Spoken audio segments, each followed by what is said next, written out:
program, allow me to now invite PS Housing, PS Hinga, to come and take charge and lead us in the rest of the program. Welcome. Tupigie makofi akija. Your Excellency, the President, allow me to stand on the already established protocols. Your Excellency, this is the inaugural Kenya Urban Forum. It follows after the World Urban Forum, where we meet every 2 years. This is the forum that is here to domesticate the SDG number 11. Your Excellency, the issues about urban are not foreign to you and foreign to our country. At the moment, we are going through a very big discourse as a country, because while urbanization is supposed to bring high quality of life and wealth, the inverse is happening here in Kenya. So this is a very topical issue. Your Excellency, we will be discussing in the next 3 days how we are going to sort out our urbanization issue so that we don't keep on kicking the can down the road as we have done in many years. So, Your Excellency, without further ado, it is my great pleasure now to invite Her Excellency, the Governor of Nakuru, who also happens to be my governor, to come and officially welcome us. And she will play a dual role as you come. She will give her speech to welcome, and also she is going to speak on behalf of the chair of the Urban Committee for the COG. Welcome, Your Excellency. Makofi.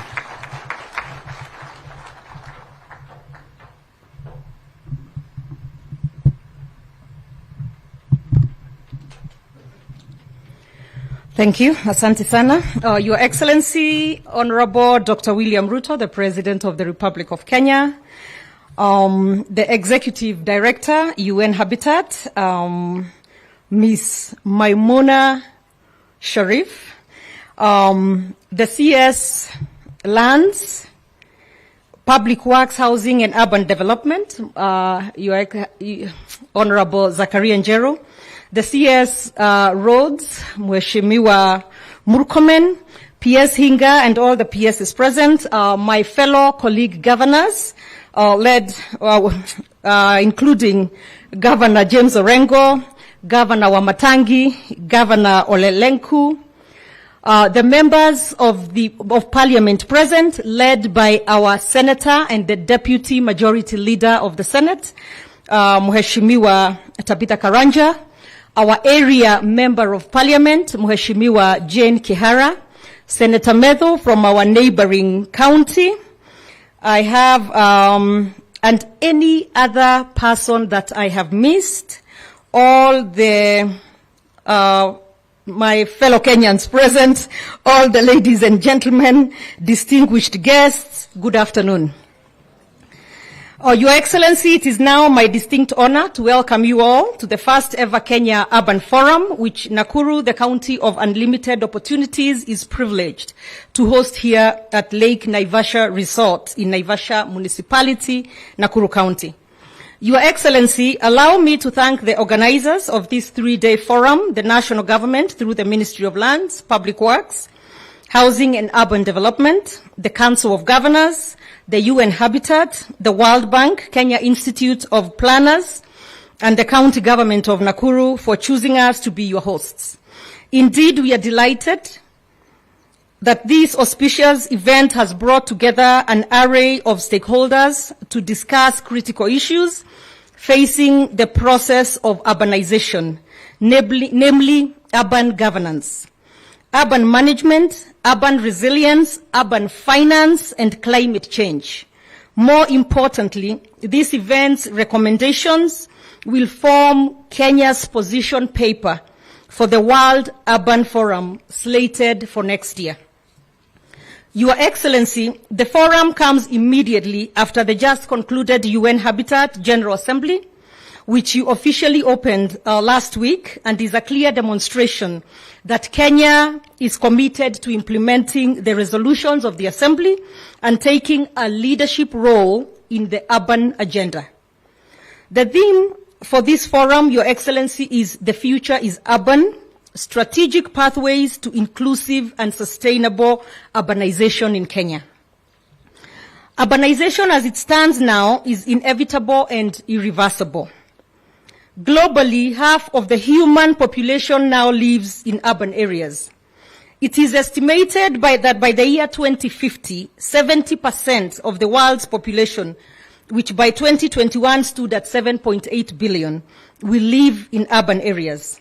Kenya has yet to escape this trend, with figures showing a steady increase in urban population growth from 19% in 1999 to 32% in 2009, and a projection of 50% by 2030.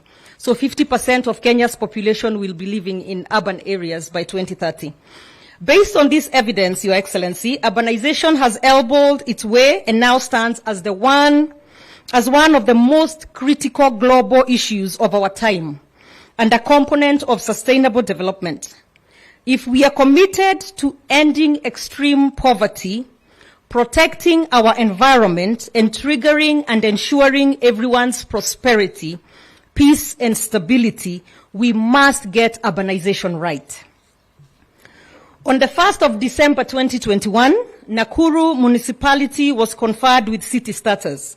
Your Excellency, with the new status, Nakuru, which is Kenya's youngest city, was thrust into a myriad of challenges of growth in urbanization. How was Nakuru to handle and accommodate waves of people, mostly the youth, who will move to the new city seeking jobs and a new life? How prepared was Nakuru City to tackle the challenges of poor planning, low infrastructure investment, poor governance, rising insecurity, and weak institutional capacity in the face of the new status?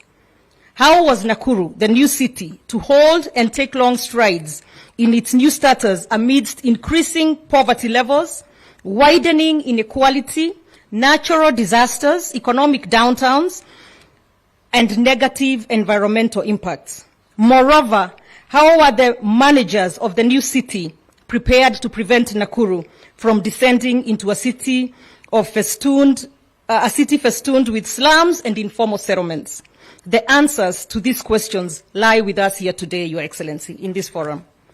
Since Nakuru acquired city status, it has demonstrated tremendous growth and ability to grow with its remarkable achievement in sustainable governance and management in urban areas. We have achieved this through a series of development initiatives that have immensely contributed to the progressive growth of the county's economy. We have been able to borrow and share ideas with already developed cities of Nairobi, Mombasa, and Kisumu on what to adopt, what to discard, and what to have in the pipeline. These experiences will be shared further during the forum's city-to-city peer learning sessions. Your Excellency, the County Government of Nakuru is fully committed to implementing the Urban Areas and Cities Act 2011. I can report that apart from the city of Nakuru, the county has chartered three other municipalities, including Gilgil, Naivasha, and Molo, while three others, Mai Mahiu, Njoro, and Maunarok, are on the roadmap to being chartered as municipalities. The county is also in the process of classifying 6 towns, namely Subukia, Kabazi, Amalo, Mwisho Walami, and Bahati, and Elbagon, and 20 market centers based on the criteria established by the Urban Areas and Cities Act of 2021. Your Excellency, urban mobility is very crucial in any city or metropolitan area. Our administration here in the county is highly grateful for your commitment towards completing Lanet Airport, which forms central access to our mobility plans. We have initiated programs to develop a public transportation mobility master plan to enhance connectivity between the city and other urban areas. We sincerely seek your help developing the master plan to link the airport, road, railway, and non-motorized transport.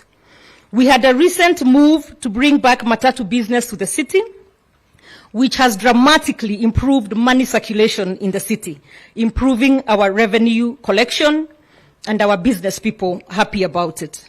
However, we are developing a bus terminus in the city to mitigate and control the matatus in the city. The long-term effect is to contribute to the economic development of the county and surrounding regions. Your Excellency, our government has rolled out at the county a 6-point agenda that addresses challenges and promotes livable and sustainable urban areas and cities. Our first urban agenda aligns with the new county spatial plan, which you will be launching for us later here today. We intend to have all our urban areas surveyed and planned in line with the spatial plan that will be launched today. We shall also adopt a regenerative strategy for each municipality, town, and select market centers. This is because most of these urban areas have decayed over the years, and that is why we have adopted the regenerative approach to revitalizing these urban areas like Olenguruoni, because they are the future of our urban economy. My government aims to have all municipalities, towns, and markets gain a competitive advantage. For instance, Joro municipality will be a hub for agricultural aggregation and education through Egerton University and the soon-to-be commissioned Egerton Agro City Industrial Park. Thank you, Your Excellency, for your unmatched support towards the Agro City Industrial Park. As a county, we plan to automate and implement the Land Information Management System, the LIMS. And we are also looking forward, Your Excellency, to working with the national government to resolve land caveats imposed in Joro, Molo, Kuresoi South, and Kuresoi North sub-counties. Excellency, Your Excellency, ladies and gentlemen, Nakuru County has taken cognizance of impact of climate change on urbanization. Our government has rolled out a comprehensive solarization program that will cover all our urban streets and spur economic growth in every urban center. I'm hoping that we can achieve a 24-hour economy. Your Excellency, the solarization project will also power our essential services, such as the Nakuru Teaching and Referral Hospital, which requires a 24-hour power supply, and other hospitals, including the ones here in Naivasha, and also cover disaster centers as well. And this will help lower the cost of operation and maintenance services. Your Excellency, I can tell you that when I came into office, and as we stand right now, I have a power bill in the county of 170 million shillings. So we must be able to find a way to lower our power bill so that that money can go to development and provide water and other necessary services. Your Excellency, with the new entry of electric motorcycles to curb unsustainable practices that have led to biodiversity loss, we hope that Nakuru will be the first county to establish a power charging point in line with your vision of having electric motorcycles. Your Excellency, the other day I was glancing across some social media pages, and I saw someone joke, and I don't know, and it said something like, if you are on an electric motorcycle and it rains, do you get electrocuted? Just joking. So, and in our quest to maintain Nakuru County as one of the cleanest counties, we have embarked on greening and beautification programs in the urban areas, tree growing in line with the 15 billion national tree growing goal, and cleanup activities. As a county, we have a goal of 250 million trees in the next 10 years. It is ambitious, but we are sure that we shall be able to do it. Soon, Nakuru City will boast of at least 3 streets with the most canopy in Kenya.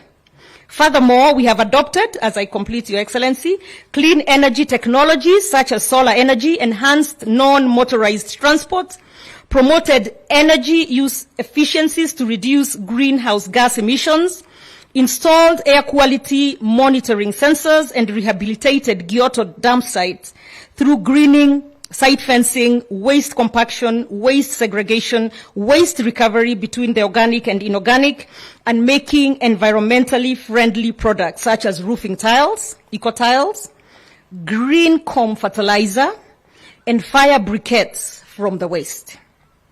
As a young city, Your Excellency, Nakuru has prioritized the development of housing stocks in the city and its urban areas, which is one of your big legacy agendas, Your Excellency, and we want to support it fully because Nakuru needs more houses for our people.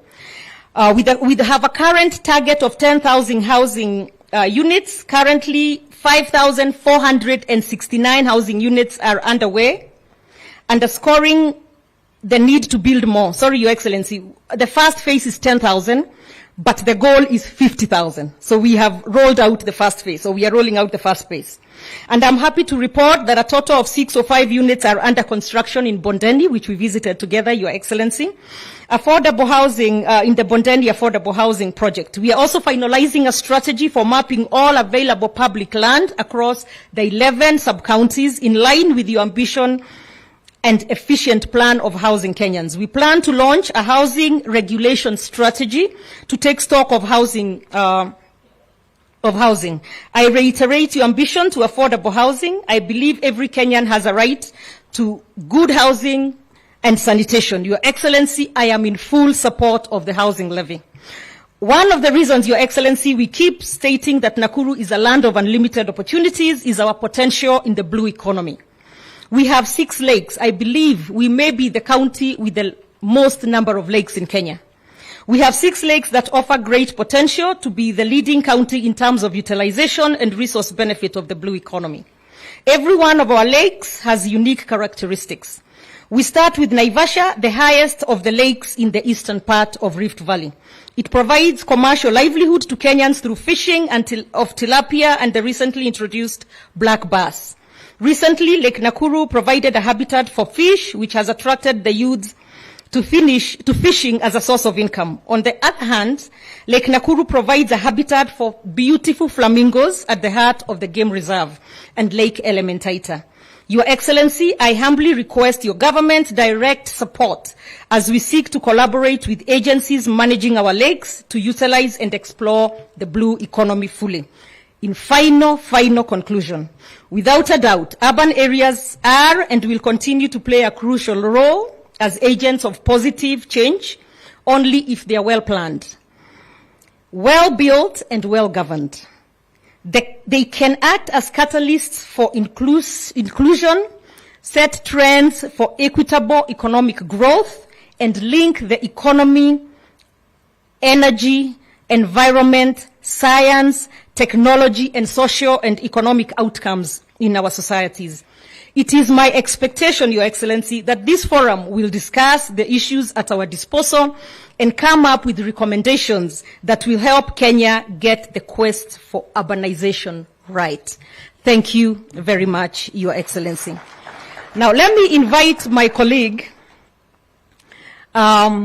We were together in the Senate. You are the minority leader. Now, my colleague as governor of Siaya, who will stand in on behalf of our chair of the Urban Committee, Governor Anyang' Nyong'o, who is away on business, on work issues, and also stand in for our chair of COG, Madam Anne Waiguru. So karibu sana, Your Excellency Mheshimiwa James Orengo. I hear them calling you the walking constitution. Karibu.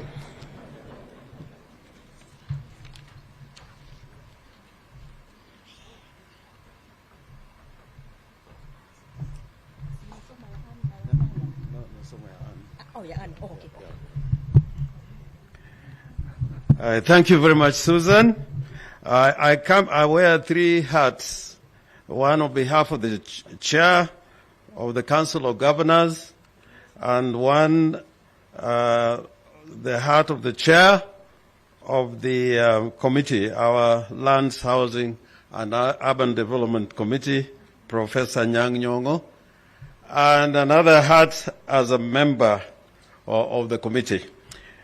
Your Excellency, Dr. William Samoei Ruto, the President of the Republic of Kenya, Cabinet Secretary Honorable Mwangi Njeru, Cabinet Secretary Honorable Kipchumba Murkomen, Mr. Charles Singa Mwaura, the Principal Secretary, State Department of Housing and Urban Development, Your Excellency, Honorable Susan Kihika, who is our host governor, Honorable Senator Tabitha Karanja, Honorable Jane Kihara, and other members of parliament and senators who are here, Your Excellency, Madam Maimuna Sharif, the Executive Director of the UN Habitat, and the delegation from the World Bank.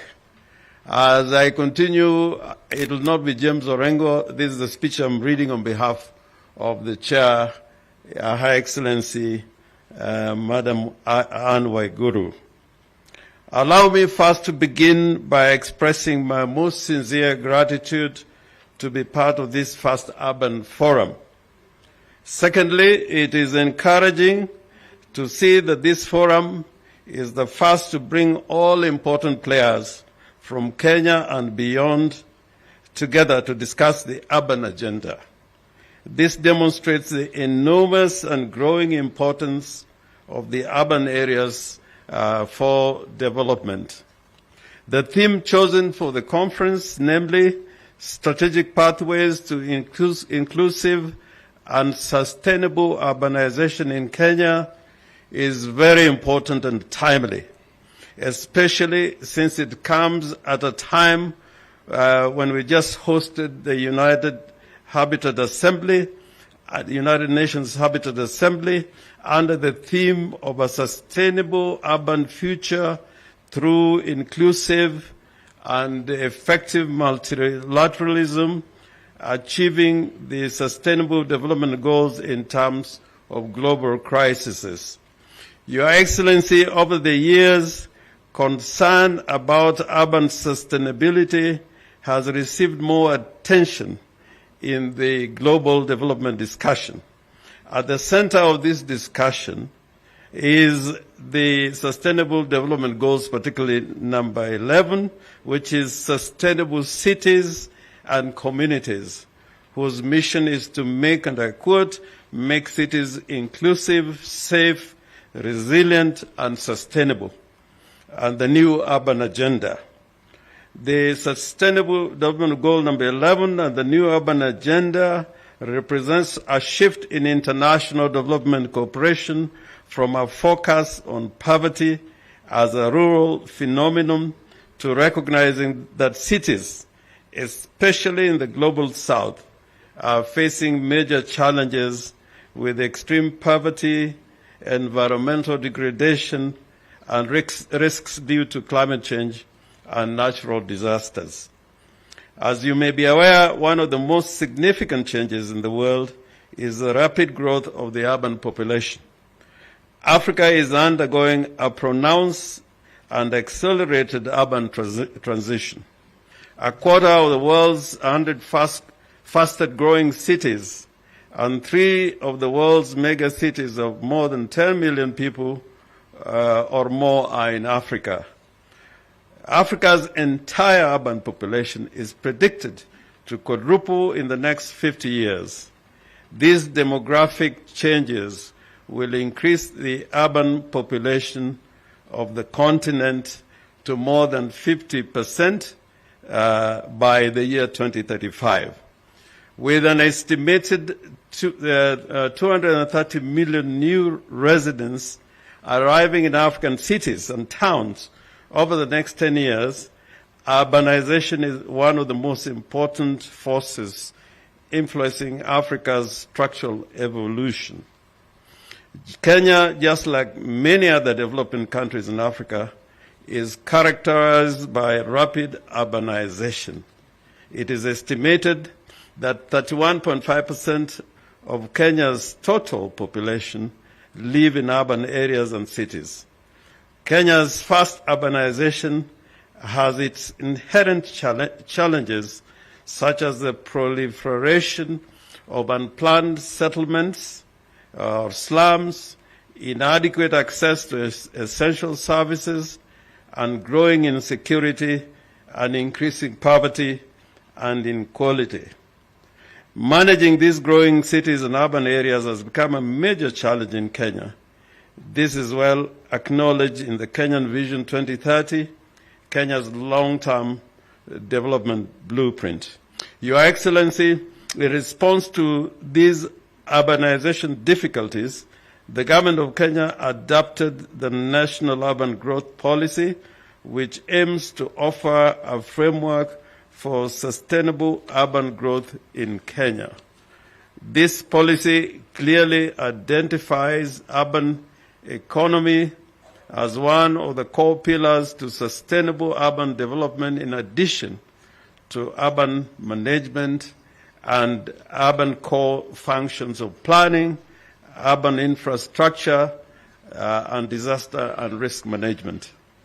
In the same breath, the Constitution of Kenya 2010 and the Urban Areas and Cities Act 2011, which was amended in the year 2019, obligates the devolved unit to classify urban areas and cities, as well as set up institutions for governance and management of urban areas and cities. To date, country governments have established over 90 municipalities across the 47 counties. Given that these institutions are still in their infancy, a lot needs to be done to support them realize their mandate. I wish to thank you and your government for initiating urban financing through the Kenya Urban Support Program and the Kenya Informal Settlements Improvement Program. Urban areas have experienced significant shifts because of these undertakings. I also wish to acknowledge and thank our partners, the World Bank, Foreign Commonwealth and Development Office, African Development Bank, French Development Bank, and the UN Habitat for the continued support towards strengthening the urban governance in the country. We now have the institutions and urban infrastructure in which we take pride of as a result of these efforts. As I conclude, Kenya's urban development financial shortfall remains enormous. The contribution of the national government and various donors to sub-national urban development efforts is limited, leaving a considerable annual shortfall that must be covered. Given the county's evolving demographic trends, these investments levels will need to rise. I urge you, Your Excellency, to consider creating a national urban fund to address this void. The Council of Governors will provide any support that may be required to strengthen the management of our urban areas. Once again, I thank you for this opportunity and wish you fruitful deliberation as we deliberate on this substantive agenda. Signed by the Chairman, Anne Waiguru. Susan, if you don't mind, just on this, my two other hats, as a member of the committee and as a representative of Professor Nyang' Nyong'o, if you go to any urban area or to any city, you'll find a macrocosm of Kenya. The Kenya that we want to build is not found so much in the rural areas, but in the cities and in the urban areas. So I think it is important, since the future is urban, to put effort to make sure that our cities are planned and developed in the context of the discussion we're going to have in this forum.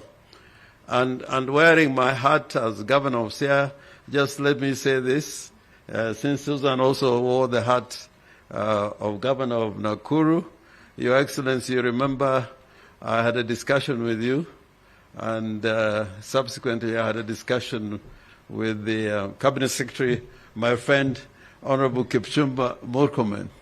There are two pending businesses. You remember the two roads you're talking about, Your Excellency? And the rice mill, Your Excellency, that business is still unfinished, is unfinished business. So I was delighted to see Honorable Murkomen here. Homa Bay, the CIA is just next to Homa Bay. So next week, you don't need to take a plane. You can drive across from Elgeyo Marakwet. It's about 100 kilometers and you'll be there. And Your Excellency, there's a very, very important lake in our region. It's the biggest oxbow lake in the continent. The dikes around the lake collapsed 2 weeks ago, and it led to a major disaster. And we are thinking of building an eco-city around this lake, Lake Anyaboli. It lost about 80% of its water volume, and the flooding affected even Busia more than it affected Siaya. So we are appealing particularly to the national government and to the UN agencies to save this oxbow lake, which is the biggest oxbow lake in the continent. And if I knock your door, please keep the door open. And if it is not very well open, I'll ask my friend Murkomen to make the right noises so that I can reach you. And the visit to Siaya, which you were supposed to make, and with Busia, I'm waiting anxiously. And bring Susan along, because I go a long way with his father. So if you come, we can twin Nakuru and Siaya. Thank you very much, Your Excellency. Thank you so much, Governor James Orengo. You are also a man I truly admire. Your Excellency, let me just have the members of the County Assembly of Nakuru stand up. We'll give them an opportunity, maybe one or two of them, when we go to the next meeting to speak, if that's okay.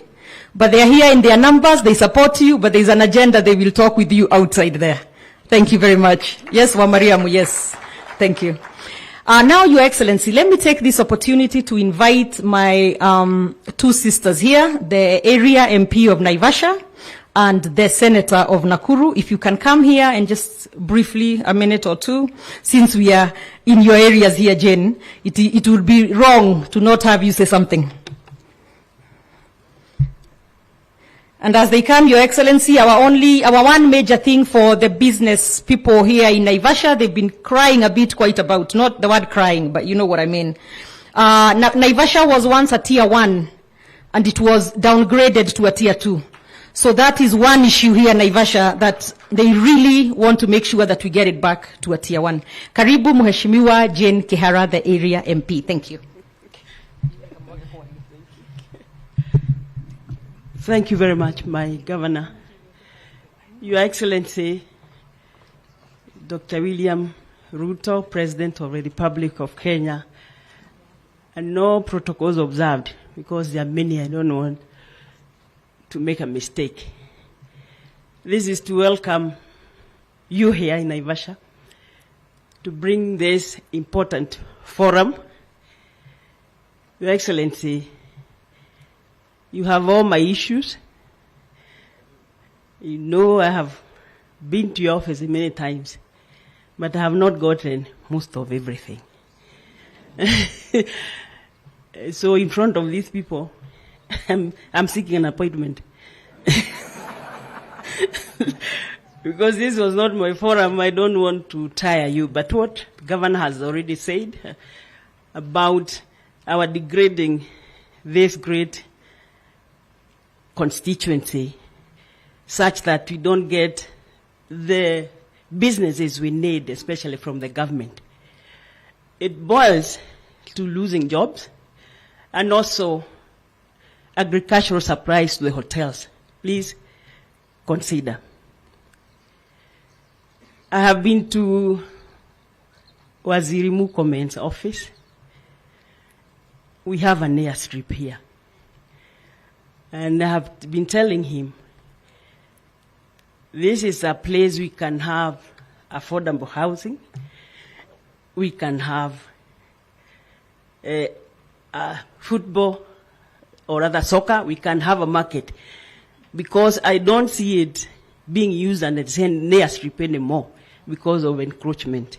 If it's going to be used, then let it happen. If it's not going to be used, please let it be used for something else. Hiyo yote ni yako, ni ya serikali hii ambayo unaongoza. Otherwise, karibuni, karibuni, karibuni sana. I hope to be able to see you so that we advance what we have started. God bless.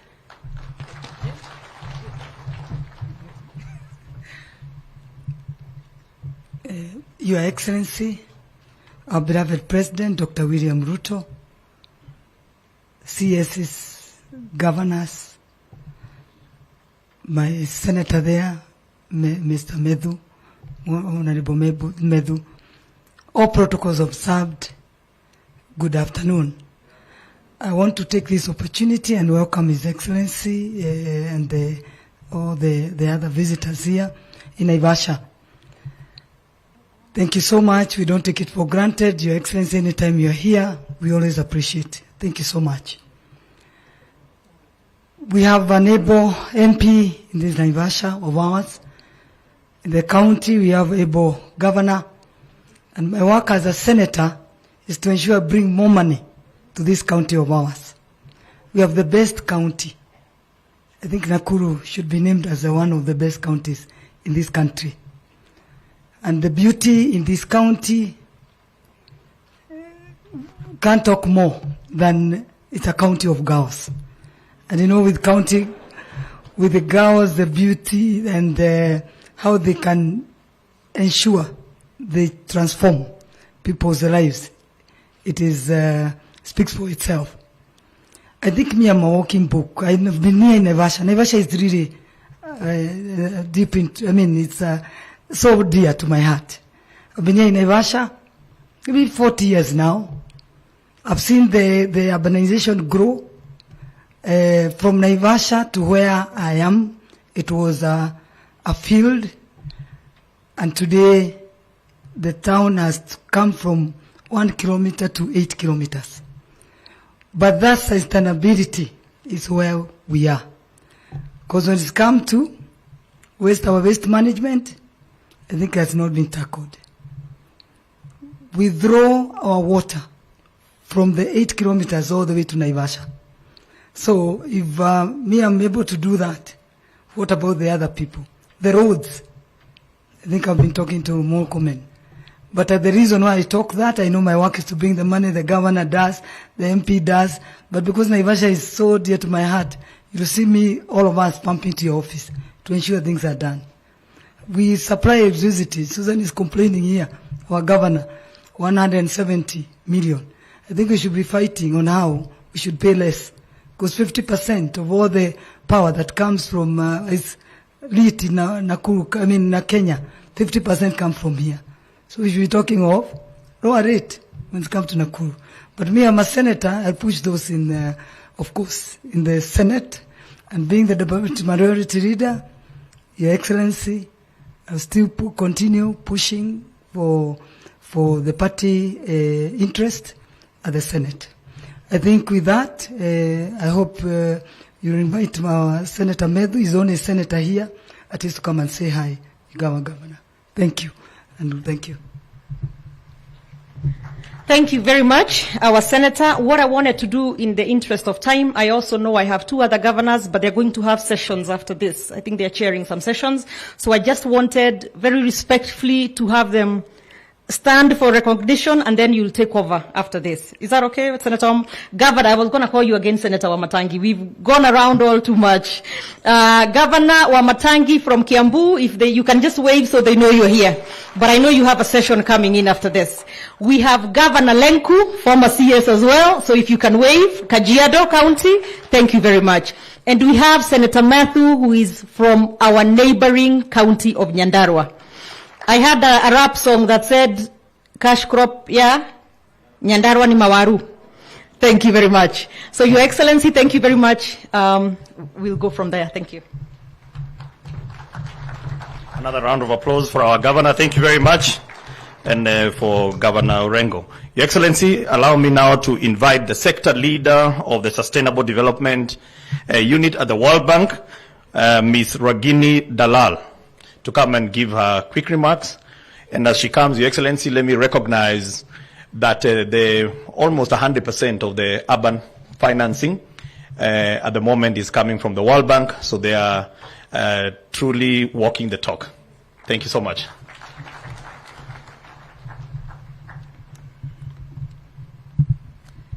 Thank you. Do you hear me? Yes?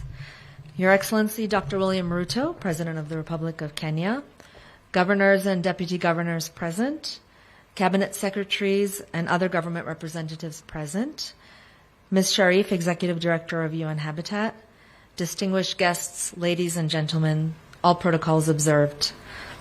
Your Excellency, it's a great pleasure to join you and participants from across the country in this first Kenya Urban Forum. The World Bank has had a long-standing partnership with the government of Kenya in support of urban development, and I am pleased to be here to represent the bank at this event. I have 4 messages today, and I think they'll be easy to remember because I think many of them have already been said. Number 1, urbanization is the wave of the future, both globally and here in Kenya, where we expect half of the population will live in urban areas by 2050. Number 2, if well managed, this provides a major opportunity for poverty reduction, economic growth, job creation, and provision of housing and basic services to citizens. Number 3, Kenya is still early enough in her urbanization trajectory to benefit from international lessons by approaching urbanization as an integrated system, looking at a portfolio of cities where different cities can play different but complementary roles. For example, large cities can become a diverse economic base for metropolitan regional development. Secondary cities can encourage regional economies, and small cities and towns can provide services for farms, which will both improve agricultural productivity and create value-added jobs for the rural population, especially the youth. And fourth, the fact that many urban areas in Kenya still remain to be built means that the steps taken today, Your Excellency, will be critical for charting a different path that involves a compact and connected urban growth for the future prosperity and resilience of Kenya. Beyond the issues related to, now I had many more things to say, but I was asked to cut my speech short, so I'll, if you don't mind, just focus on a few things. Beyond the issues related to planning, financing, and capacity building, 2 cross-cutting issues plague Kenya's urban areas, and those are poverty and climate change. Your Excellency, the unplanned growth of cities is exacerbating the problem of informal settlements that do not deliver services to the poorest. Adequate and consistent financing of large-scale infrastructure is urgently needed in affordable housing, in sewage, and e-mobility so that those investments can catch up with population growth in urban areas. At the same time, equal access to urban services for the large share of the poor who still live in unplanned, environmentally hazardous informal settlements is needed. Addressing these challenges requires both curative and preventative measures, where upgrading of existing settlements is combined with efforts to address barriers to the provision of affordable housing and for the creation of new, planned, and adequately serviced urban settlements.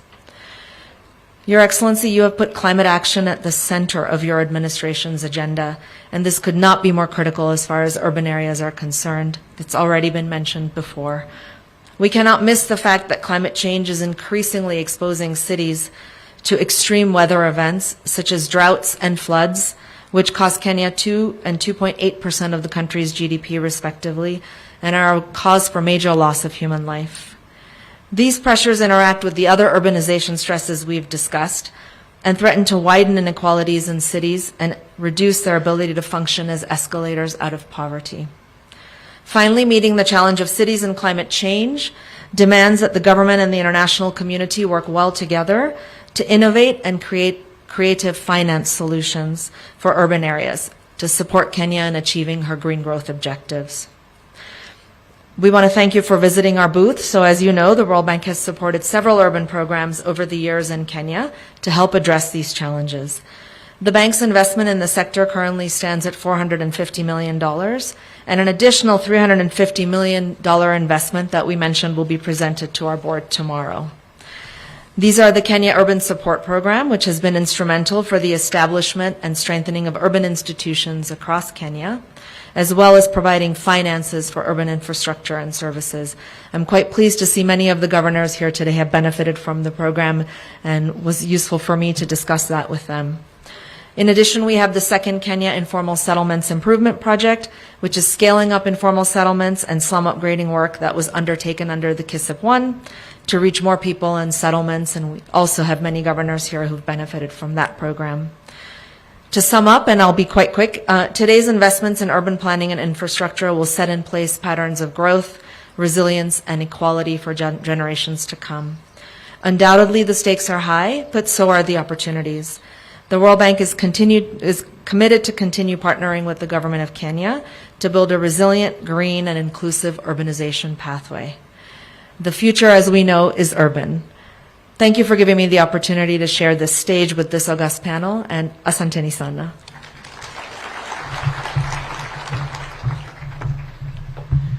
Thank you very much, Ms. Dalal. And now, Your Excellency, it's my great pleasure to introduce the Executive Director of the UN Habitat. This is an organization that we are very proud of. Madam, you can come, Madam Maimuna Mod Sharif, that we host UN Habitat. This is one organization, Your Excellency, that has a very huge responsibility of dealing with SDG number 11. And as Kenya, we are championing and lobbying other members in the world to fund UN Habitat because it has a huge mandate but very little funding. Welcome, Edie. Thank you.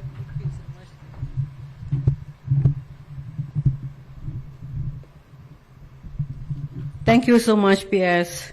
Your Excellency, Dr. William Samuel Ruto, President of the Republic of Kenya, Honorable Mr. Zakaria Nyeru, Cabinet Secretary, Ministry of Land, Public Works, Housing and Urban Development, Honorable N. Waiguru, Chair of the Council of Governors, Honorable Madam Susan Kihika, Host Governor of Nakuru County, Honorable Governors, distinguished delegates, colleagues, friends, ladies and gentlemen, all protocol observed.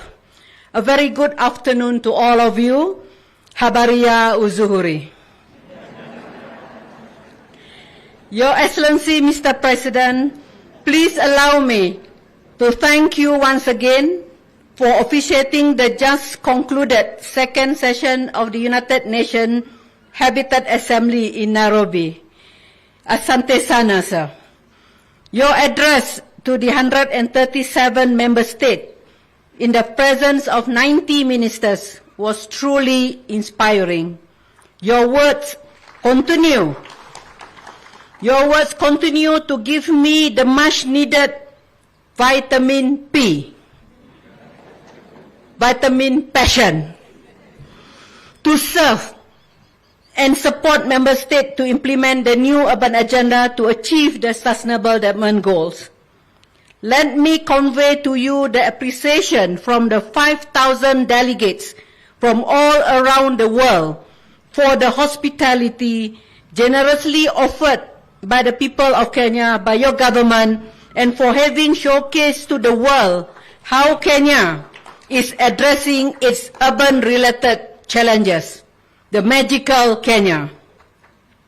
As you know, with the support of your government, member states at the Assembly ratified 10 resolutions and adopted the ministerial declaration titled A Sustainable Urban Future Through Inclusive and Effective Multilateralism, Achieving the Sustainable Development Goals in Time of Global Crisis. Your Excellency, distinguished guests, ladies and gentlemen, like other countries in Africa, Kenya's future is urban. Out of the total population of 53 million, more than 32% now live in cities and urban areas. Kenya is also experiencing an urban growth of 3.7% per annum. The challenge of our time is to harness the power of urbanization to align the needs of the people, the economy, and the city. We are at the moment in time that will never come again. It is the moment to get urbanization right, to make sure balance between rural and urban needs. Kenya is already a leader in the implementation of the devolution process. What we need now is to help each other strengthen our own resource collection, define their unique selling point, and co-create unique economic offerings. Furthermore, I am also inspired by the speech of Her Excellency Mama Rachel Ruto at the First Ladies Roundtable during the second session of the Habitat Assembly, where she highlighted community level and other bottom-up effort to widen job creation at the local level. Kenya's rich and diverse culture can be a source of inspiration for unique county-level products. However, as you rightly pointed out, the sustainability of such effort can only be achieved if we take care of the most basic right. Affordable housing and slum transformation will need to be financed. This is in line with the thought of His Excellency President William Ruto, as he highlighted the key role of adequate housing as a basis for sustainable urbanization at the just concluded UN Habitat Assembly. UN Habitat has been supporting municipal revenue enhancement, waste management, mobility system, and non-motorized transportation system in many counties. We have also been involved in the resettlement of refugees in Colombia. More recently, UN Habitat also embarked in new initiatives such as Nairobi River Regeneration and Blue Economy for 6 coastal counties in Kenya to unlock the economic and environmental potential through linkages between land and sea planning, waste management, and ecosystem protection. We must now capitalize on this initial investment by the European Union into a dedicated spatial development plan to attract both local and foreign direct investment. The inaugural Kenya Urban Forum, a KUF, under the theme Strategic Pathways to Inclusive and Sustainable Urbanization in Kenya, enable country-level stakeholders to develop strategic avenues for localizing SDGs. I hope all the counties taking part in this first Kenya National Forum will be ready to declare their action. No more declaration, but declared action. Both new and completed ones. And you please declare your action at the World Urban Forum in Cairo, Egypt next year from 4th to 8th November 2024. I also urge the Kenya Urban Forum Secretariat and participants to take note of each of the 10 United Nations Habitat Assembly resolutions as the basis for the Kenya Urban Forum outcome document. By doing so, we leverage on the knowledge generated from such forum to inform policy, local action, and ultimately service delivery. Excellencies, this can be the start of the Habitat Country Program document, which will be launched in a short while. This one includes 4 areas: improve land management and sustainability plan human settlement, improve access to housing, promotion of innovative mechanism, and climate change. As I conclude, sir, I would like to reflect on our discussion in the State House 2 weeks ago about the journey to elevate the urban agenda in the following upcoming event. I look forward to your continued championing the urban agenda at the UN Habitat and of UN Habitat at the high-level political forum in New York next month, the SDG Summit in New York also in September, the Africa Climate Week, the COP28, even though you say will be the last COP, I still remember that, and the Summit of the Future in 2024. And once again, let me assure you, Mr. President, UN Habitat commitment to work with your government towards the elevation of the outcomes of both the UN Habitat Assembly and this 3 days Kenya Urban Forum, as we help Kenya become a beacon for the implementation of the new urban agenda in the world. Thank you very much. Asante sana.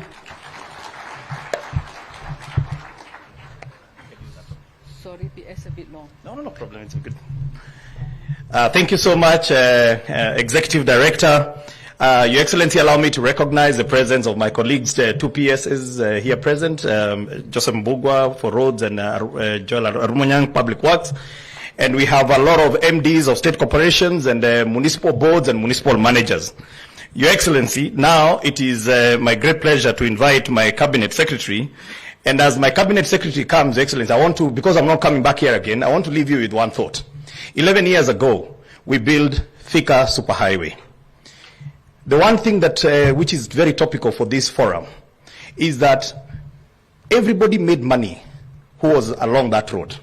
Some pieces of land have gone up by over 2,000 times. Only government has been unable to extract value.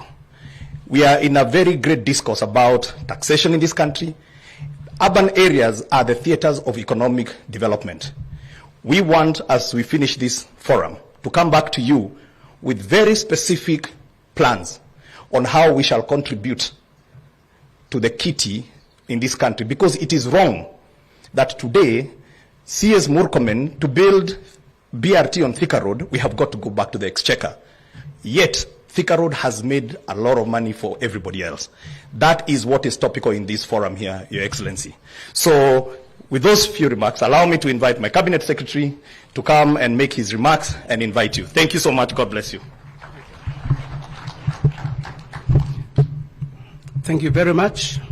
Your Excellency, the President of the Republic of Kenya, Dr. William Samoei Ruto, all other protocols observed. Your Excellency, mine is to thank you very much for finding time to come here today when we are launching the first Kenya Urban Forum. We know your schedule is very busy, so we don't take it for granted, Your Excellency. Your Excellency, the theme of the Kenya Urban Forum 2023 is "The Future is Urban." And what I want, you face the person next to you, give your hand and tell she or him that the future is urban. I can't hear you. Very good. Very good. Now that we have confessed that the future is urban, the sustainability of our cities, of our municipalities, of our township and market areas is something of great concern. Because we know urban areas should have the ability to provide for socio, economic, political, environmental needs for the current generation without necessarily jeopardizing the future needs of the future generation. And that is why we should continuously respond to challenges that come with urbanization. Your Excellency, much has been said. But one thing I know for sure, during this forum, there's a lot, we are going to have a lot of interactions where we are going to, within the 3 days, we'll come up with shapes and models that will help in the urban development agenda of this country. Also, Your Excellency, this conference has brought together various stakeholders in the urban sector, where we are sharing ideas, where we'll share experiences, where we'll share best practices, where we'll even share our failures. Because at the end of the day, we want an inclusive, resilient, livable urban plans that will meet the needs of our Kenyan citizens. So without much ado, ladies and gentlemen, can all be upstanding as I invite His Excellency, the President, to address us and later officially open the Kenya Urban Forum 2023. Welcome, sir.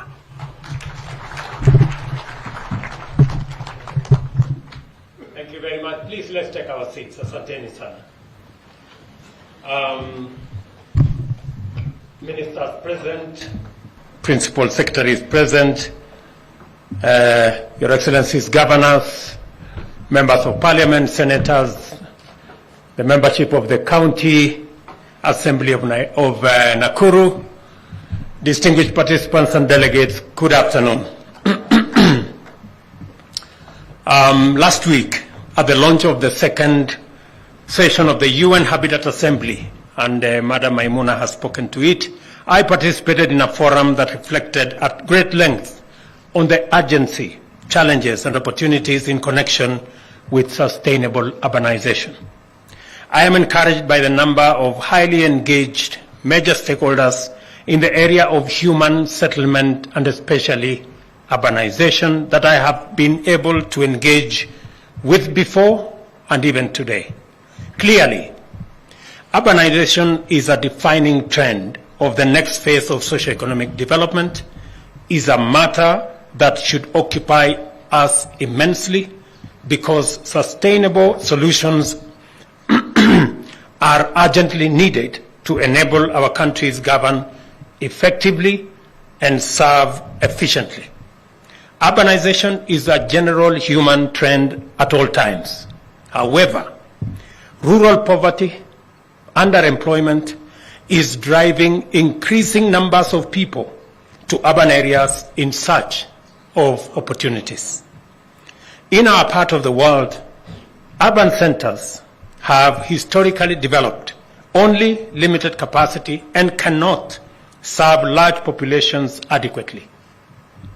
Even before the current tide of runaway urbanization got underway, our urban authorities were already struggling to provide for comparatively modest populations. At independence, for example, Kenya was a rural nation of 9 million people. Only 8% of this population was urban. Now, Kenya is urbanizing at the annual rate of approximately 5%, one of the highest in the world. 34% of our population today live in urban centers. And by 2050, 50% of all Kenyans will be living in urban settlements. That is phenomenal. It is a challenge, but it is also an opportunity if we work smart with the interventions that we have. Rapid urbanization coupled with low growth of essential housing, water, energy, transport, sanitation, and other infrastructure has intensified demand, leading to such manifestations of unbearable pressure as unplanned and unsafe developments, poor sanitation, and hazardous pollution, crowded and unsanitary housing, and poor access to other goods like education, healthcare, and security have hugely expanded. The unprecedented growth of our urban areas is therefore of unplanned, uncontrolled, and unsustainable type. Over 50% of urban residents inhabit informal settlements. Statistics from the government of Kenya show that we have 1,411 informal settlements, slums, in our country, with close to 7 million people living in those informal settlements. We have negative implications on human dignity, security, safety, and health because of these informal settlements. As a result, our commitment to sustainable development goals is undermined, most of all SDG number 11, by what is the trends that we see. It is time to take radical measures to bring our urbanization under control in order to enable urban institutions and authorities to significantly improve livability in these settlements and in our country. Urban areas must be transformed from spaces where it is difficult for authorities to provide services for citizens to obtain them. In other words, we must, with great urgency, steward the transformation of our urban areas into well-planned, adequately managed, well-governed, and sufficiently resourced areas. The future, as has been said by everybody here, is urban. We cannot and must not argue with this inevitability. Our role is concerned with how, rather than whether, future urbanization will unfold. our primary mandate is to facilitate an expeditious transition to Kenya's desired urban future. As a starting point, the Constitution provides a robust institutional foundation for sustainable urbanization by mandating national legislation to provide for the governance and management of urban areas and cities under Article 184. The legal framework governing urbanization and urban governance is also in place in the form of the Urban Areas and Cities Act, Cap 275, upon which a city like Nakuru was pronounced as a city, and the policy framework set out by Sessional Paper Number 1 of 2016 on national urban development. So we have the constitutional, we have the legal, we have the institutional, we have the policy framework that will assist us manage this necessity and this imperative of urbanization. The primary barrier to the implementation of our urban governance and management framework lies in the need to harmonize it with the County Government Act, as well as the Physical and Land Use Planning Act, together with a review of the urban development policy. All those have to be brought in line and to speak together and to synergize so that national legislation, county legislation, the County Government Act speak to the same thing, because urbanization is with us for the present and for the future. There is no reason for further delay in undertaking this harmonization. And the Minister and the Council of Governors need to interrogate the areas that need to be harmonized so that we can, with a sense of urgency, be able to do what we have to do.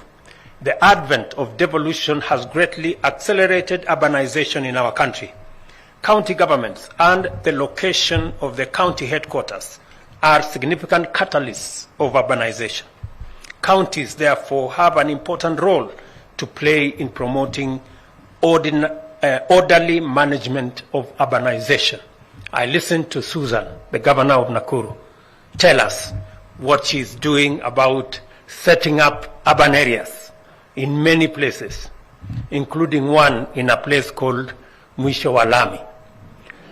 I thought, Susan, we already did something about the Mwisho of Lami. There is no more Mwisho ya Lami. I thought we connected the Lami all the way to Nakuru. So I suggest that as you transform that particular township into an urban area, I suggest you give it a different name.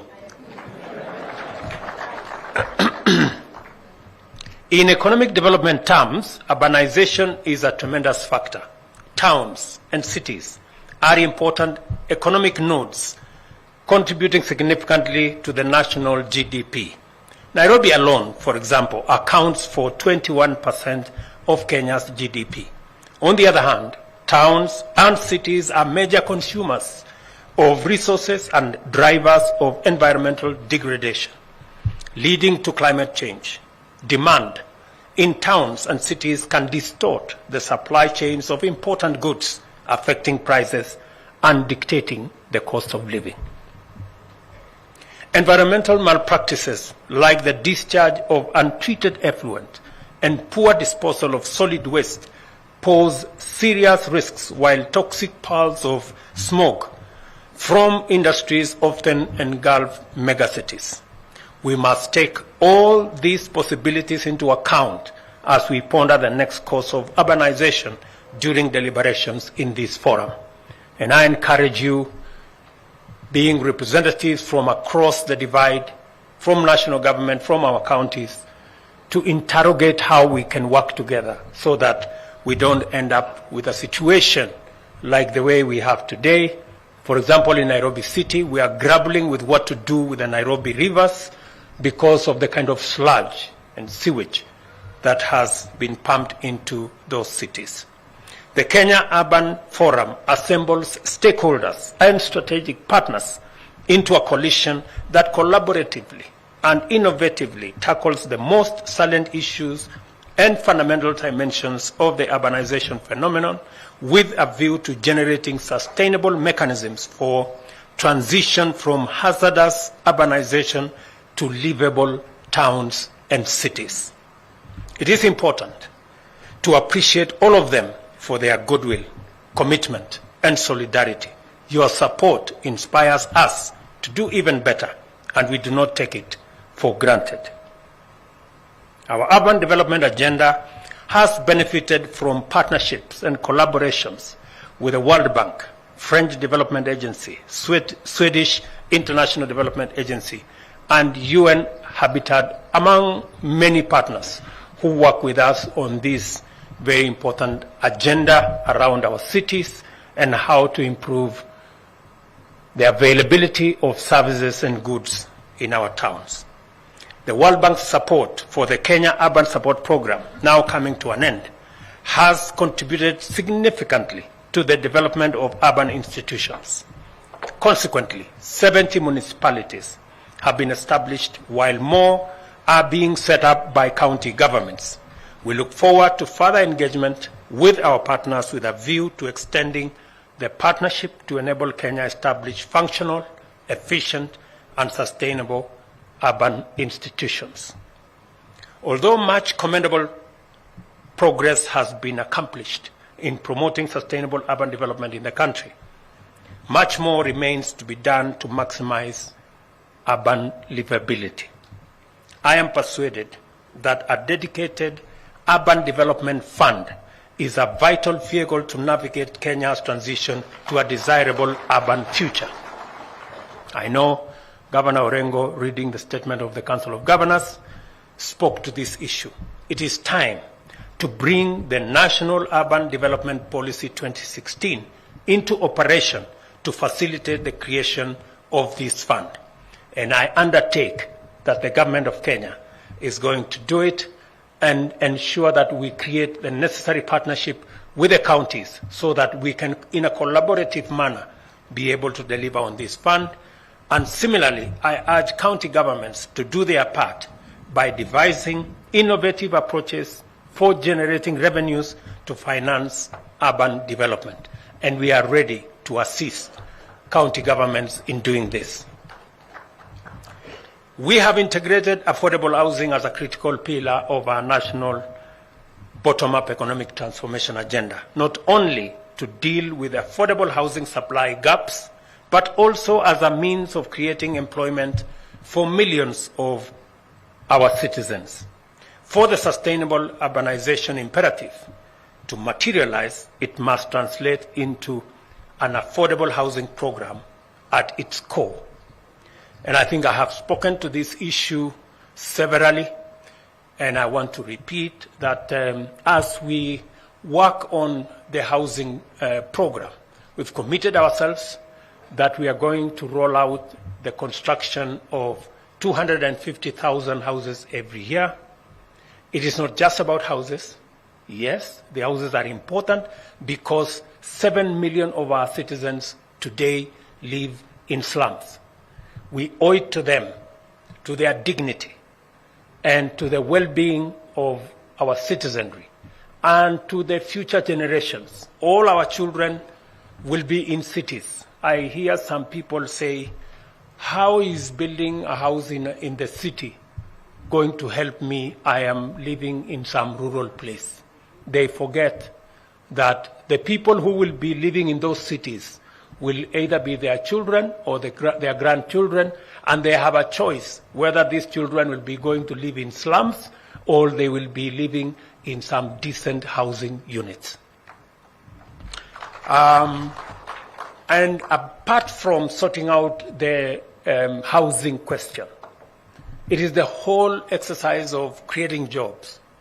How do we increase manufacturing as a percentage of our GDP? How do we make our cement factories to work? How do we make our steel factories to work? How do we engage in ensuring that all our construction products factories are working? How do we ensure that our engineers, our quantity surveyors, our electricians, our masons, our carpenters, our electricians. How do we get this huge body of human capital working? We are generating close to 500,000 people every year from our TVETs. We are generating close to 800,000 young people into the labor market every year. It should concern us as citizens. How are these people going to be meaningfully engaged? We are spending, as I said earlier, we are spending $5 billion, 650 billion Kenya shillings every year in the education of our citizens, from primary school to university. What is our plan to ensure that the output of this great investment contributes to the development of our country? How do we ensure that the women and men who get out of this channel of education, training, and acquisition of knowledge are meaningfully engaged? We have to responsibly think about it. You have convened for the purpose of rigorously engaging views in order to form a fuller appreciation of the state of our urban affairs and then develop strategic pathways towards inclusive and sustainable urbanization.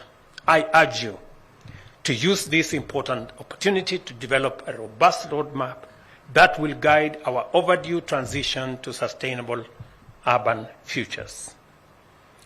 I wish all delegates fruitful deliberations and convey the government's commitment to our shared agenda. I want to thank all our partners for working with us in this very important space, and I look forward with great anticipation to receiving a report of your proceedings on how we are going to manage urbanization into the future. The Kenya Urban Forum, the first in the Republic of Kenya, is now officially open. Thank you very much, and God bless you. Sorry. Thank you very much, Your Excellency. One more round of applause for His Excellency. We just have one more item we'd like to do before we have a one-on-one with you, Your Excellency, with your permission, and that is the signing of an MOU, which is the HCPD 2023-2027, which, with your kind request, we'll ask you to witness, and also the launch of the Nakuru County Spatial Plan. That's the Nakuru County Spatial Plan and the signing of an MOU, HCPD 2023-2027. I request we also have the two seats on the podium, kindly, so that we'll then invite the next part of this session, which is going to be a brief session where we'll have a one-on-one with His Excellency, together with the editorial director, RMS, that is Linus Kaikai, who will come on stage. So kindly, those who are helping us with the seats to get on stage, to kindly do that now.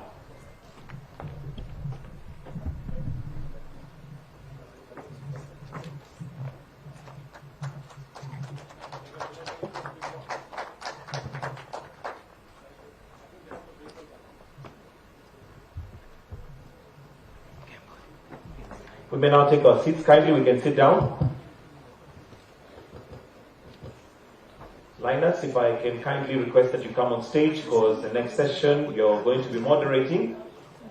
And for the benefit of introduction, Linus Kaikai is the editorial director, Royal Media Services. He's going to be moderating this session with His Excellency immediately after the signing of the MOU and also the launch of the Nakuru County Spatial Plan.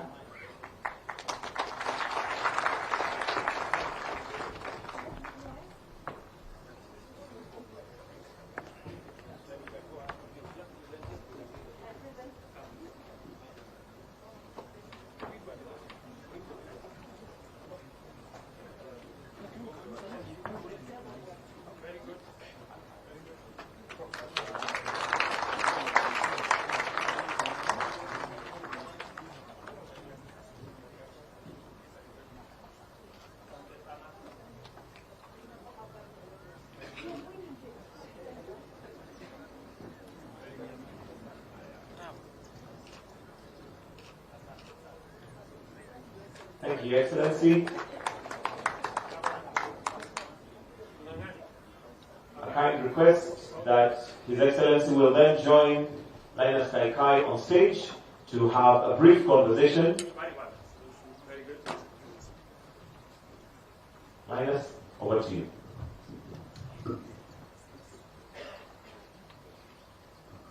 Thank you very much, and Your Excellency President William Ruto. Our conversation will come quite broadly from the remarks you have made, and I've picked something that you've said about your mandate to transition the country to a desired urban future. And there's something you've pointed out there as a standing problem, and that is the problem of existing planning gaps. And you said, I can quote you, Mr. President, that yours is to convert the urban areas to be spaces where authorities can provide services and the residents of those areas can receive those services. I think, Mr. President, you are talking to a very serious problem if you look at, for example, the city of Nairobi, whose last planning is said broadly to be dependent on what the colonial authorities left. On the planning element, Mr. President, what are your immediate interventions? First, let me contextualize this. As I said in my statement, Kenya is urbanizing at the rate of between 4.4 and 5%, the highest, one of the highest globally. The future is urban. 68% overpopulation by the year 2050 will be living in urban settlements. So this is not a problem that is going away. This is a challenge that is growing. That's number one. That's the context. Let me contextualize even further. We have, as I said, 1,411 slum dwellings in Kenya, the largest being in the city of Nairobi and in many of our cities. So when we talk about slums, many people cannot figure it. They think we are talking about Nairobi or some other obscure place. We have slum dwellings, including in Naivasha, right here. We have it in many towns. So the challenge of urbanization is with us. The challenge of informal settlements is with us. Appreciating that problem is actually big steps in sorting it out. It is part of the reason that we thought through this problem, and that is why housing is one of the programs that informs my administration's agenda. And it is because it starts with what you have said. We have not appreciated the planning aspects. And because we have not appreciated the planning aspects, that is why we are unable to plan for goods, for services in our urban centers. And what is going on is that because it's unplanned, because there's no program, you end up with informal settlements. So the moment you address yourself to this challenge, the moment you start to plan how you're going to build your cities, how you're going to provide for housing, then it informs where the markets are, where the schools will be, how mobility will be planned, where, what kind of categories will be built where. So the planning element rolls in, because you cannot run the housing plan without first having a proper plan. So PS Hinga and CS Njeru will tell you that is what we are grappling with. And it starts with digitizing land records, which is an exercise that is going on in earnest. We have committed a lot of resources in that direction, ensuring that we understand what parcels are where, who owns them, so that we can plan for it efficiently. And with the whole subject of housing, it is not, as I said, it's not just about housing, because many people, when they think about it, many people are asking me, Mr. President, who told you we need houses? You know, this is the question that people keep asking me. But you know, the same people are asking. There's actually one that asked, Nani hana kwao? So, you know, so many people hana kwao. In fact, you know, the people living in slums, they have nowhere. It is not their choice to live in a place where there is no toilet, where there is no water, where there is no access to electricity, there is no access to nothing. It is not a choice for somebody to live in that kind of settlement. 7 million people don't have kwao, so to speak, if we were strictly to say. And as a result of this, many people at the same time, while they tell me, who told you we will need houses, they tell me our kids don't have jobs. And many people cannot connect the dot between housing and jobs. Housing and the housing products that create jobs. They do not get a relationship, they cannot connect the dot between housing and electricians and masons and carpenters and engineers and quantity surveyors and architects and all that. So it is our responsibility as government to assist fellow citizens to connect the dots and to understand that housing delivers dignity to the people living in informal settlements, creates jobs for our young people, creates jobs in our industries, gives opportunity for all of us to live in an organized society, and most importantly, many of our counties today, including Siaya, where Orengo comes from, a lot of agricultural land is being subdivided for settlement, when in the flip side, we should be using those agricultural lands for food production. And what happens is that we end up with a competition between food and settlement. And the reason why we have a big debate today in Kenya about the cost of living, because only 14% of Kenya is arable, has opportunity for us to grow our food. That's why we are imagining Galana. That's why we are imagining other areas, because we have limited land for agricultural production. So this whole exercise about housing speaks to more things than a mere 4 walls that makes a house. Your Excellency, I just want to follow up on what you've said about agricultural land, which is being lost to settlements. And I would like to hear your thoughts on how you intend to fix that, because you've expressed your concern a couple of times. At one time, you spoke about the 50 by 100s that are basically reducing land to unproductive standards. How do you intend to fix that in this urban strategy? You know, the reason why you find people in Mlolongo, now they have gone beyond Mlolongo, they have gone beyond Gitengela. Now they are approaching Isinya. Lengu keeps telling me, you know, what is going on, Mr. President? You know, we are losing, we have nowhere to graze our cows. It is because people don't have opportunity. People cannot have no access. The land in Nairobi, you cannot afford, you know. Every house is, I think we did an analysis, I think Hinga can tell you, we did an analysis on average.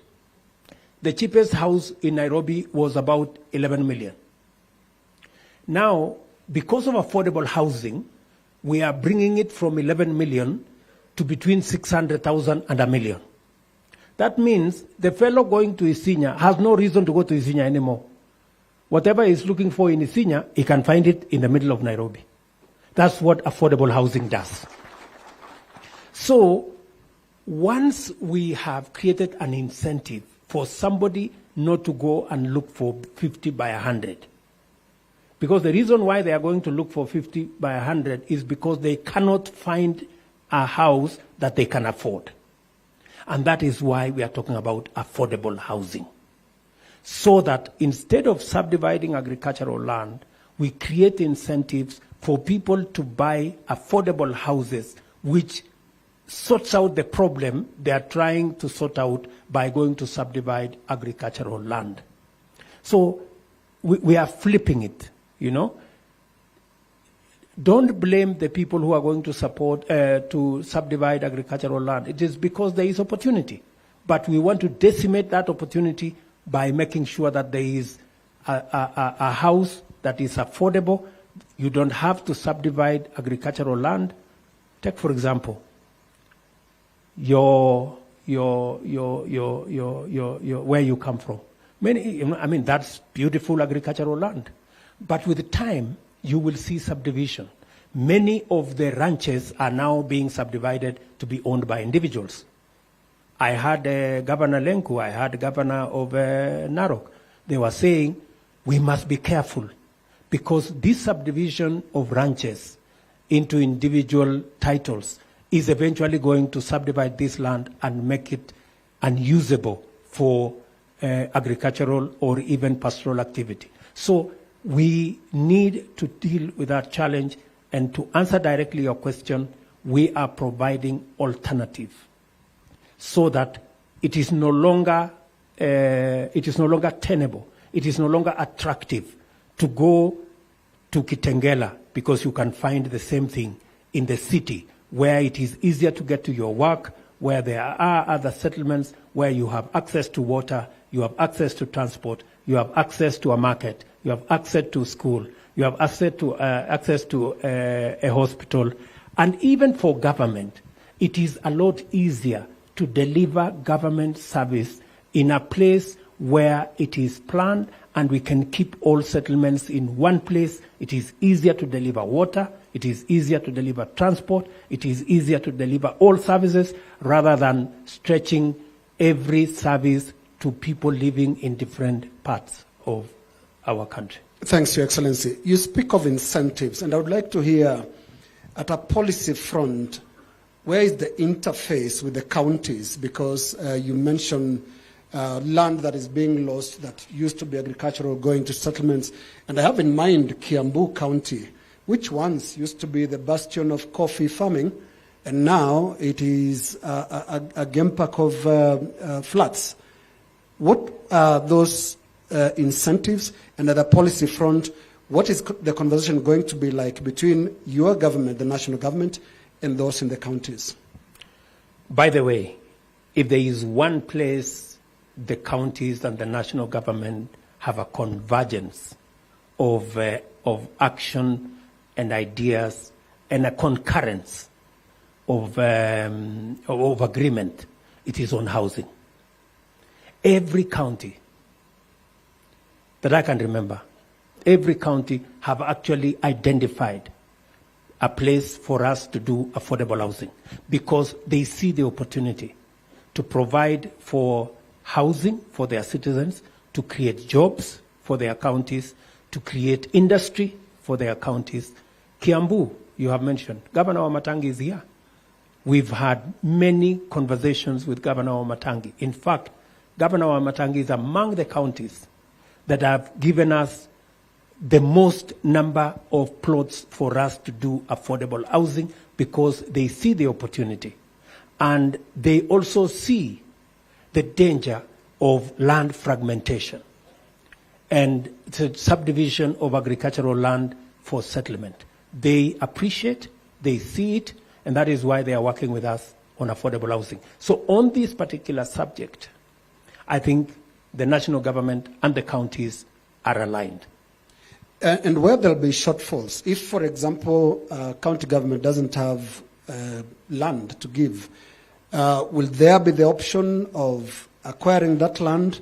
And how do you intend to address the concerns that compensation for land, especially on huge government projects, giving the SGR as an example, is sometimes too costly? If the SGR alone could do the upwards of 30 billion just in compensation of land, you can imagine how much affordable housing may cost before the project even takes off. The good news, however, Linus, the good news here is that either by default or by design, we have a lot of national government or county land that is available. That's the good news. And secondly, we have worked with the counties, and many of the counties are willing to engage with people who own land in their counties so that that land can be made available. And for your information, in some of the instances, we do not even have to buy the land, even if we don't have it. What we do is we enter into a partnership with owners of land so that we develop the locals' housing, and it is shared between the owners of the land and us as government who are developing. So we create a win-win where government comes up with the plans, we put in the infrastructure, we put in the sewer system, the roads, the electricity, the water, into a private person's land, and we share the outcome of the development. So since it's a win-win engagement, we do not necessarily run into the challenge you have mentioned. But speaking to the subject of land compensation, I have taken the position that we spend a colossal amount of money. Today, we have a pending bill of 50 billion Kenya shillings on land compensation, which to me is unjustified. And unfortunately, many of these values were arrived at through means that are not correct. There is an incestuous, forgive the word, relationship between those who value the land, those who award the grants, and finally the people who pay. And that is why I have said that we are going to change the law so that National Land Commission will do the compensation, they will identify the land, but it will be valued by the Ministry of Lands. And we want to account. We want to hold everybody to account. I know the National Land Commission is uncomfortable. I think they have said they will go to court, which is okay. But I will not allow the National Land Commission to continue on this spending spree. I know, for example, that there are people who have stepped forward to say, even for land that was worth 1 million shillings, characters went and told them, why don't we make it 2 million shillings so that we can share the money? You see, how can I preside over that kind of nonsense? I will not. I will not allow that to go on. I have a responsibility to the people of Kenya to make sure that their money is spent appropriately and they get value for money. Thank you, Excellency. And I would like us to keep on the thread of accounting for every penny. And the concerns when it comes to your affordable housing plan has been about the governance of the fund. Because you're dealing with a country and a background that has a scandalous past. People still remember of the NSSF days and how money was lost in housing schemes that never took off. How do you intend, Your Excellency, to make this different, to make every coin that people are going to contribute to the affordable housing scheme to be accounted for? It is justified that in the past we have not used public resources, and the era of NSSF housing comes to the mind of many Kenyans. It is also true that we have a housing problem. It is also true that we have an employment problem. It is also true that by engaging in housing, we have the possibility of not just sorting out the housing problem, the unemployment problem, and the manufacturing problem. Are we going to walk away from our program in housing, which has the potential to sort out our slum problem, to sort out our manufacturing problem, to sort out our unemployment problem, because we are scared that governance might run into trouble? it is our responsibility to sort out the governance. We must not allow governance to stand in the way of the huge opportunity that we have to transform our country. And it is our responsibility. And I have said that I am willing to look Kenyans in the eye and to say the buck stops with me, and I will answer for it. Thank you, Excellency. Just two more areas to cover because our time is running out. And one is the trust deficit that emerges in this conversation around the housing strategy. How do you intend to plug that? Just for ordinary people, like the gentleman asking, kila mtu akona kwao. How do you intend to win that and to build and win that trust? I think where this conversation is today, Linus, it is very different from where it started. I hear now many people saying, yes, we need to consider, because they've come to understand the relationship between our housing plan and jobs for their children, and opportunity for them to for manufacturing, the opportunity for us to improve on our slum dwellings and provide dignity for Kenyans who today live in conditions that are subhuman, if I may say that. So many people are beginning to appreciate. Initially, many people were wondering, what are these houses about? But the more Kenyans realize that this is about the employment of our children, and we have 800,000 young people getting out of college, school, university every year, then they begin to appreciate that if this is going to sort out our unemployment challenge, if this is going to bring back our manufacturing as a percentage of GDP, then this is an important program. Let me also tell you, Linus, that even as we do that, there is also a lot of deceit and propaganda, you know, and politics. I must say, sometimes, well, politics, whatever it is, because all of us agree. I have never come across one leader who does not agree that housing will sort out our problem. All our manifestos on both sides of the political formation had housing. Today, one side of the divide have changed their mind about housing. It is not because they have a different conviction, but it's because they want to play politics.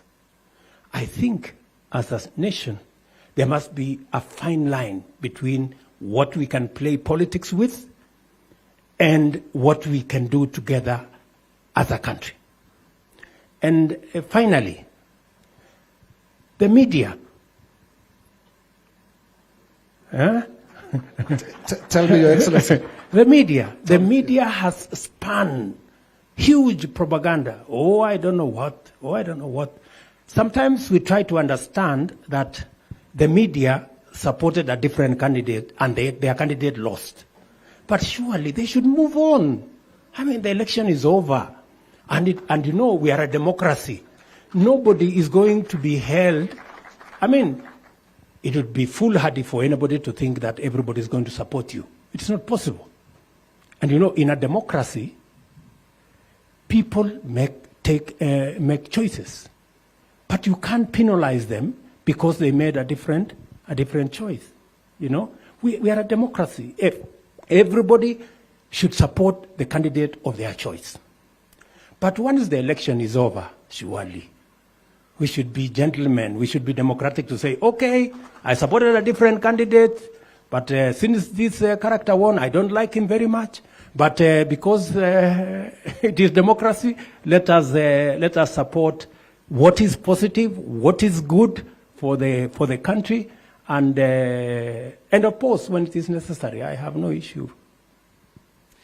I'm not sure, Your Excellency, whether questions about affordable housing have taken political party lines. We've seen questions from people who come from all regions, including regions that voted for you, Your Excellency.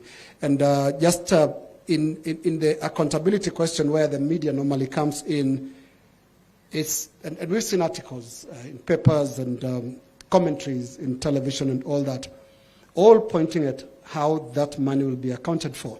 Mr. President, the country is scarred by NSSF. And the question that is being asked is, how do you ensure your affordable housing program does not create new billionaires that NSSF created in yesteryears? I have told you with clarity that Parliament is going to discuss the housing levy fund and how it's going to be managed. The board, the oversight board, will be representative of both government and the private sector. We're going to ensure that there is a proper, accountable mechanism. I know very well, as a politician, that if something goes wrong, I will be held to account politically, right? So I must make sure that nothing goes wrong. And I am decisive. I am intentional about making sure that we hold the trust of the people of Kenya by making sure that they get value for all their resources. So, the same way we are being held to account, the same way we have oversight bodies making sure that we spend public resources appropriately, we are going to make sure that this fund, like all other funds, are held in a manner that is accountable to the people of Kenya, by making sure that we have an oversight board, by making sure that it is run professionally. In the board, for example, we are going to make sure that we have pension funds on board, we have Federation of Kenya Employers on board, we have representatives of public servants on board, we have representatives of trade unions on board, we have government in its broader sense involved, we have counties also involved in the board to make sure that this fund is accountable. And I like the discourse we are having, because the discourse we are having is telling us what the people of Kenya expect. And it is not wrong for the people of Kenya to expect us to be held to the highest account that is possible. That is possible.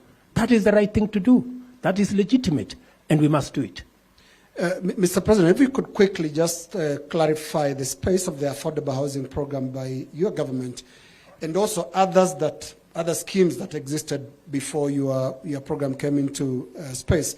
And on the 29th of June last year, when you launched your manifesto ahead of the election, you spoke of pushing mortgages from 10,000 to about 1 million through existing banks and other schemes. Do you still have your eyes on that, or everything is now going to affordable housing in the government? Yeah. We are firmly on it. In fact, I think you maybe you didn't get our program right. Our intention, which still stands, was we have close to 30,000 mortgages, not 10,000, about 30,000 mortgages. It is our intention to move mortgages to between 1 million and 2 million under our program. It is the same program. It was not about existing programs, because in any case, existing programs then only generated 1% of affordable housing. All the other 90-something percent were houses that could not be, many Kenyans could not afford. That's why they were getting out of town. The affordable housing is going to be the avenue for us to increase our mortgages from 30,000 to 1 million, by God's grace, to 2 million. Thank you, President. Our last question, so that we allow you to move to your next engagement. I would like to finish out on the Kenya Urban Forum, the first one, this being the first one. And in your speech, you spoke about harmonization of laws and the various policies that are governing the urban space. And P.S. Hinga did mention about kicking the can down the road. And on the street, Mr. President, we are told as a country, we are a country of good plans. that then end up in the shelves. And one of such good plans is the National Urban Development Policy of 2016, which is still waiting to be implemented. What pledge do you make as the first forum gets underway that plans will get off the shelves and to be implemented on the ground? When we developed the urban plan in 2016, it was in readiness for our plan on affordable housing, which was our big part of our Big Four plan, right? And it is the reason I had a very big problem with the handshake and the BBI story. It was the reason. Because that whole conundrum destroyed the plan we had on housing. That is why housing was suspended so that we could carry out the BBI shenanigans, right? So, and it is the reason why the policy was shelved, because there was no time to implement it. We were busy with these BBI stories. And it is the reason why I have, in all earnest, begun the program of affordable housing. Some decisions that are not necessarily convenient have to be made. They are the right decisions, they are legitimate, they may not be convenient, they may not be popular, but they have to be made for us to move the country forward. I am determined to make sure that we make these decisions, including the policy on urbanization. That is why I have a big push on the housing levy, the housing fund, the housing program, which is a program that is 5 years behind schedule. This was to be a program that we should have rolled out in 2018, but we didn't, because there are some difficult decisions to be made. I am willing to make those difficult decisions because many people tell me, oh, you should think about your second term. My second term will be meaningless if my first term achieves nothing. You know, I am not here so that I can have a second term. I am here because I want to make a difference. Kenyans have given me an opportunity to make a difference in their lives, to make sure that we remove slums, to make sure we create jobs for our young people, to make sure that we improve on our manufacturing. I am focused on that. Second term will sort itself out. Thank you. And we end it here, Your Excellency, and I want to thank you very much for this engagement. This conversation, Your Excellency, continues, and we thank you, all of us in the audience who have followed this conversation, and those at home watching this live on Citizen TV. Thank you very much. Thank you. Thank you, Your Excellency. Thank you, Linus Kaikai, for that. We appreciate. And at this point, we've come to the end of this particular program. Your Excellency, if you don't mind, I'll request you just remain on stage for the salute of the national anthem. And Linus and myself will exit the stage. Ladies and gentlemen, we've come to the end of this particular program. And if there's anyone who's seated, kindly let's be upstanding as we now finish with a prayer, which is the national anthem.